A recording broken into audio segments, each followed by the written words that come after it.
Next, we're going to be adding in some more details, some finer paintwork, and different shades of colour. I'm just going to make some of these paints slightly darker in shade, adding a little bit of black. There's no exact science to where you start with this next stage.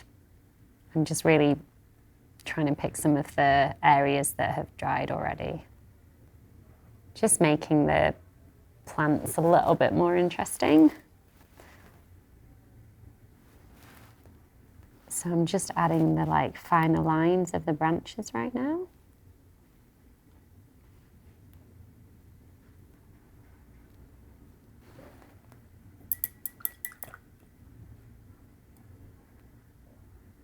I'm just going to add a little pattern to this tree, just adding some of the bark texture. Yeah, depending how much time I have, will depend how much detail. I could spend hours doing details, but if I've only got a couple of hours, I'll just add it to sections that I feel really need it.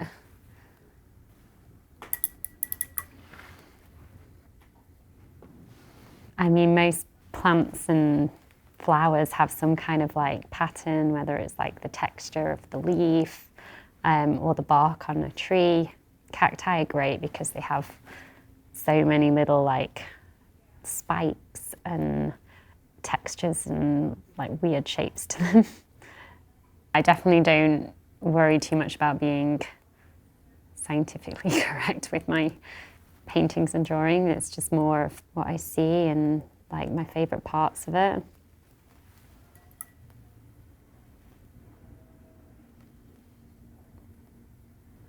Just adding some of the little spike details from the cacti right now.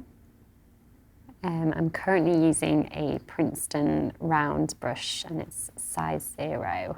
It's not the smallest brush, but it is pretty fine. There's some that are from memory and some I just go with my own feeling and what I like. I think it's quite nice to look at a pattern from a plant and maybe incorporate it, but in a different way than how you're actually seeing it on the plant. I'm kind of trying to make each area a little bit more interesting and different as I paint by using different colours and textures and patterns. I really find it's a good way just to experiment with little patterns and incorporate things that you find interesting. So I'm going to do this prickly pear cacti and I'm just going to look on my phone and find some of the details, zoom in on some of the details. And I'm going to start off with the little spots, and then once they're dry I'll probably go in with some black pen and add the spikes. And now I'm just going to go ahead and finishing painting in all these details.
So I'm pretty much finished doing the detailing with the paint. This is kind of where I take a little bit of time to assess, I like the layout, and I'll probably go in with pen work next. It is feeling a little bit beige, so I'm gonna see if the pen work changes that a little bit, or if I need to go back in and use some other colors a little bit later on.